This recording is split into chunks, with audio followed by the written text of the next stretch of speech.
और मैं ये कहना चाह रहा हूँ, मैंने ये सीखा है अपने पिताजी से, और सीख सकते हैं इसको, ये केवल तुक्के की बात नहीं है, सीख सकते हैं।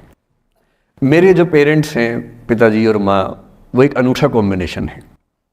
अच्छा, आप किसी शादीशुदा जोड़े से अकेले में बात करके देखिए, जब वो कंफर्टेबल हो आपके साथ, आप उनको बोलिए कि मुझ में और मेरी पत्नी में, या मुझ में और मेरे पति में ज़्यादा चीज़ें मैच नहीं होती हैं। सीरियस होकर बोलना, मजाक के मूड में नहीं, सीरियस मुंह बना के बोलिए, थोड़ा भरोसे में लेके। दुनिया का हर जोड़ा आपसे बोलेगा आप में तो फिर भी कुछ मैच होता है, हम में तो कुछ मैच नहीं होता, एक भी मैच। सारे जोड़े ऐसे ही चल रहे हैं। सबको लगता है कि उसका घर बढ़िया चल रहा है, मेरा ही ठीक नहीं चल रहा, क्योंकि उसका घर आपने फेसबुक पे देखा है, अच्छी अच्छी फोटो देखी हैं। 24 घंटे में से जो 2 अच्छे मिनट आए थे, उसमें ली गई 25 फोटो में से बेस्ट फोटो फेसबुक पे आई थी। और अपने घर में आप बाकी 24 घंटे में से 2 मिनट छोड़ के बाकी देख रहे हैं। तो दूसरे का घर हमेशा अच्छा लगता है कि यार लाइफ हो तो उनके जैसी हो। तो हमारे माता पिता भी स्वभाव उनका भी थोड़ा अलग रहा, सबका है, हमारा भी है। तो मेरे पिताजी हैं मस्त मौला आदमी, जैसे कबीरदास एकदम फक्कड़ मस्त मौला आदमी, भाड़ में जाए दुनिया उस मूड में रहते हैं, नुकसान हो जाए भाड़ में जाए। गीता का सार उन्होंने अपने मन में बिठा लिया है। उनका बड़े से बड़ा नुकसान हो जाता है तो क्या बोलते हैं, हमारा क्या था जो लाए थे, जो लिया यहीं से लिया, जो दिया यहीं दिया, साथ लेके क्या जाना है, बात खत्म। कोई टेंशन ही नहीं उनको। और बाकी सब लोग टेंशन में कि अब क्या करें, ये हो गया वो हो गया, कैसे मैनेज करें। मेरी माँ को तनाव हो जाता था, और जब पिताजी ऐसे हो तो माँ को तनाव होगा, सीधी सी बात है। अगर माँ वैसी होती पिताजी तनाव में रहते हैं, तो सामान्य बात है। जब घर में एक व्यक्ति मस्त मौला हो तो बाकी लोग तनाव तो फिर बांटेंगे ना आपस में। वो बड़ा तनाव में रहती थी, उनको घर की चिंता, बच्चों की चिंता बहुत सताती थी। पिताजी भी चिंतित थे बच्चों को लेकर, जैसे कोई पिता होता है, पर उनकी नेचर थी कि ठीक है देख लेंगे जो होगा, अरे देख लेंगे, अरे भाड़ में जाओ, उस मूड में रहते हैं, आज भी रहते हैं। मेरी माँ 73 की उम्र से कुछ महीने पहले चल बसी, उनका जीवन समाप्त हुआ। मतलब मुझे नहीं पता कि जीवन क्यों समाप्त होता है, क्योंकि बड़े बूढ़े कहते हैं कि हर व्यक्ति की सांस का इतिहास है, सांसें लिखी हुई हैं ईश्वर ने, उतनी सांसें मिलेगी।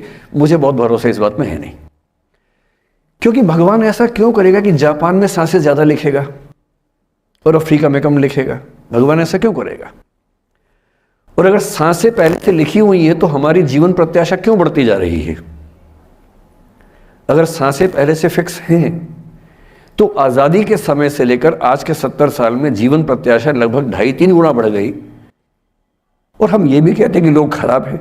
अगर लोग बुरे हैं तो जीवन छोटा होना चाहिए कर्मों के हिसाब से। लोग खराब हैं और जीवन बड़ा होता जा रहा है। तो मुझे उन मान्यताओं में बहुत भरोसा है नहीं कि सांसें लिखी हुई हैं। अगर सांसें लिखी होती तो मनुष्य की औसत आयु 25 साल से ऊपर नहीं होनी चाहिए थी, 25-30 मैक्सिमम। और हम 70-80 साल धूमधाम से जी रहे हैं, जिसका मतलब है कि यह भगवान से ज़्यादा इंसान ने लिखा है, मेडिकल साइंस ने लिखा है, वैज्ञानिकों ने लिखा है। और मैं ऐसा व्यक्ति हूं, मैं बहुत धार्मिक व्यक्ति हूं नहीं, और मैं इसको छिपाता भी नहीं हूं। मैं बहुत छिप छिप के बहुत जी लिया। अब मैंने ठान लिया कि मैं जैसा हूं वैसा रहूंगा। ना मुझे किसी पार्टी से मतलब है, ना किसी विचारधारा से मतलब है। मैं विचार वाला आदमी हूं, धारा वाला नहीं हूं। जिसको धारा में बहना है बहे, हम तो अकेले चलेंगे, विचार के साथ चलेंगे। जो ठीक लगता है वो बोलेंगे और वैसे ही रहेंगे। हाँ, गलत बोलने से बचता हूँ, किसी के बारे में गलत बोलना मुझे अच्छा नहीं लगता है, लेकिन जो सही लगता है वो तो बोलूँगा ना भाई। मेरे पिताजी 81 साल के हैं, अभी 81 साल के हुए कुछ दिन पहले, और एकदम मस्त मौला आदमी है, मुझसे ज़्यादा युवा हैं। मैं 50 साल का बूढ़ा हूँ, वो 81 साल के युवा हैं। उनके चेहरे की चमक, मतलब कई ट्यूबलाइट फेल है उनके सामने, ऐसी चमक चेहरे पर रहती है। क्यों रहती है? उसकी एक वजह यह है कि वो रोज़ सुबह 2-3 घंटे प्राणायाम, योग, ध्यान, बहुत कुछ करते हैं। उनका भोजन इतना संतुलित है, सप्ताह में कम से कम 1 बार, कभी कभी महीने में 4 से ज़्यादा 6-7 बार उपवास करते हैं पूरा। वो सब चीज़ें उनके अभ्यास में हैं, जो मेरे अभ्यास में उतनी नहीं है। मैं भी कोशिश करता हूँ, पर अभी उतना सफल नहीं हो पा रहा हूँ। पर मेरी राय में उनके इस सुंदर जीवन का सबसे बड़ा राज ये क्षमता है कि वो हर चीज़ को लेट गो कर देते हैं। तनाव उनके पास आता है तो फिसल के निकल जाता साइड से, लेते ही नहीं तनाव किसी बात का। कुछ भी हो जाता है तनाव ही नहीं लेते। और मुझे लगता है कि काश ये चीज़ मेरी माँ के स्वभाव में होती, कम से कम 10 साल उनका जीवन और ज़्यादा तो होता। और मैं अपने अनुभव से बता रहा हूँ, बहुत विश्वास से बता रहा हूँ। मैं ना सोने जागने में नियमित व्यक्ति हूँ, ना मैं बहुत कसरत करता हूँ। ठीक हूँ, मतलब बुरा भी नहीं हूँ, ठीक हूँ। मेरी उम्र के अधिकांश लोग बीपी, शुगर, बहुत बीमारियों से ग्रस्त हैं। मैं फिलहाल नहीं हूँ। क्यों नहीं हूँ? मेरे पास इसका उत्तर एक ही है, मैं लोड लेता नहीं किसी बात का, दबाव लेता नहीं, तनाव लेता नहीं। भाई अच्छा हो रहा है तो भी ठीक है। जब मैं सफल, जैसे मैं 3 साल में पिछले काफ़ी सफल हो गया, जितना मुझे नहीं होना चाहिए था, मैं तुक्के से हो गया हूँ सफल। अगर मैं सफल हो गया तो मैं इस बात का लोड भी नहीं ले रहा कि मैं सफल क्यों हो गया। अरे हो गया, तुक्के से तो हो गया। कई लोग हो जाते हैं, हम भी हो गए, ऐसा क्या है। कल को नहीं रहूंगा, मान लीजिए, ऐसा हो सकता है, कल को फेल हो जाऊं कहीं।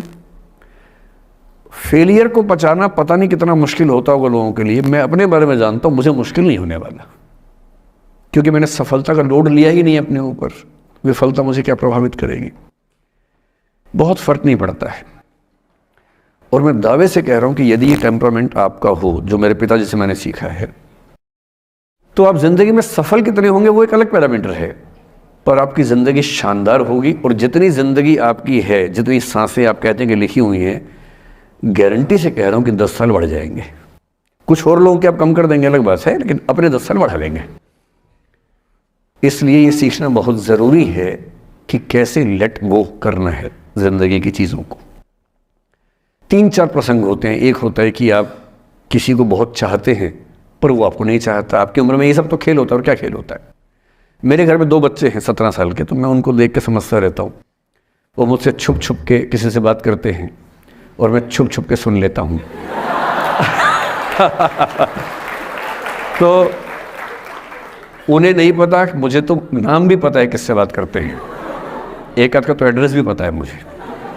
और मैं तो बच्चों को बोलता हूँ कभी जाना वाना हो तो मैं ले चलूँगा, चिंता मत करना, बोल देना कि ड्राइवर साथ में आया है, टेंशन मत लेना। तो मेरे तो बच्चे मेरे दोस्त हैं, मैं तो बड़ा दोस्ती के भाव में रहता हूँ। मेरा एक ही बेंचमार्क है कि वो जिस उम्र में जैसे हैं मैं कैसा था, और वो मुझसे अच्छे चल रहे हैं।